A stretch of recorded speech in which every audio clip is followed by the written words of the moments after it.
let my boy along never allowed out of town along the town. I need to turn me around. Instead of calling around, it's going on and around. So baby, I've been in the air crazy. I'm such a lazy.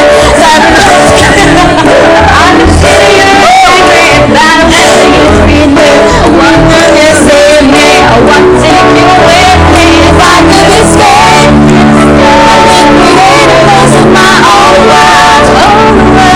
And I could be your favorite part forever.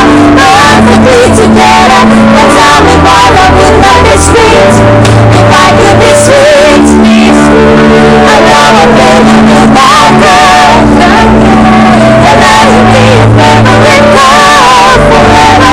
Love could be together. And tell me why love would not be sweet. Sweet escape, sweet escape. Bakit gano'n ang ending ko? Saan pa kayo? Sandali. Girls. Obviously, nangangapa pa kayo sa choreography. Okay?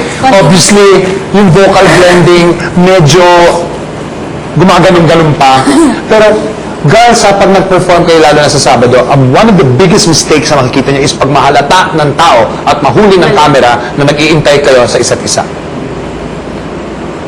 Dapat kasi, pag perfected nyo na yung number, hindi na kayo tumitingin sa isa't isa, alam nyo na ang gagawin.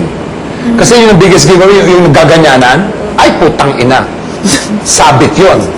Ibig sabihin, nag-iintay kayo na may gumalaw. Or naghihintay kayo ng cue ng kapwa. That's why, the simpler the choreography, the more effective it is, especially for complicated vocals like this. Hindi ba? Like, yung kina Rafael at kina Miguel, because it's a play song eh. Hindi ba? It's not a song which is complicated to sing. So you can do all sorts of, kitschy, campy movements to enhance the song. But I suggest with something as this, it doesn't have to be as full of choreography because it can create distraction.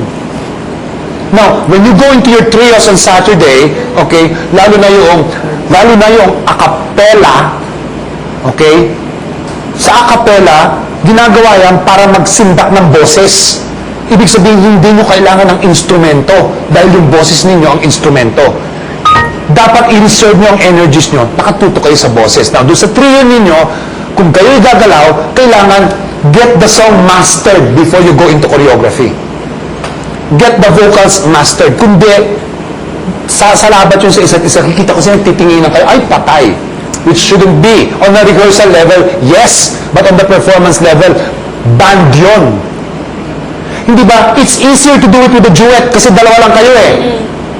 But then trio, magtatansyahan kayo ng tatlo. I was observing ng mga productions nung last Saturday. Ang mahirap doon yung pinagawa kay Lisel kasi ito sa production number. Because you block, hindi ba? Gumagalaw ka while you're singing with dancers. And it distracts your singing eh, hindi ba? Medyo.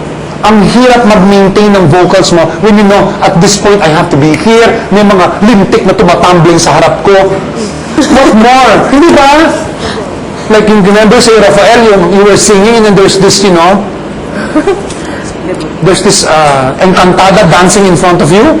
I mean, it can distract eh. So, what more? If you are made to sing and then dance at a certain portion, then sing and dance at a certain portion, it distracts. The vocals have to be pulido and mastered. Gets ninyo? Okay. Anong instructions? Wala pa? Pwede pa ako mag-continue? Well, I think we're on schedule dapat, direct. We have to follow that. I don't know what time is it.